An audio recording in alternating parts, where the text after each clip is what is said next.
আজকের এই আলোকিত মঞ্চ আপনারা দেখেছেন, আমাদের হাব আটা বায়রা যারা দীর্ঘদিন যাবৎ নেতৃত্ব দিয়ে আসছেন, ওনারা সব আজকে আমাদের ডায়াসে উপস্থিত এবং সামনে আমাদের সম্মানিত সব লিডার্সরা এখানে উপস্থিত হয়েছেন। সম্মানিত হাব সদস্য ভাই বোনেরা, আসসালামু আলাইকুম রহমতুল্লাহ বরকাতু। আমি ধন্যবাদ জানাই ইতিপূর্বে যারা সঞ্চালনা করছিলেন, আমার বন্ধু জনাব মহিউদ্দিন এবং হাসান ভাই। আমরা আসলে একটা ক্রান্তি লগ্নে উপস্থিত হয়েছি।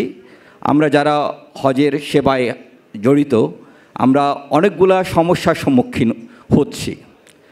যারা ইতিপূর্বে আমাদের এখানে নেতৃত্বে ছিলেন, তাদের ফেসিস্ট মনোভাব, তাদের কঠিন কর্মযজ্ঞের কারণে আমরা অনেক বিপদে পড়েছি।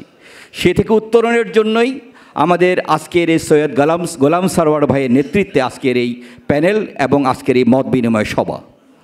এই মত বিনিময় সভায় আমাদের উদ্দেশ্য এবং চিন্তা একটাই, আগামী দিনে আপনাদের খেদমত করা, সেবা করা এবং হজ ব্যবসায় চমৎকার একটা অবস্থান তৈরি করা।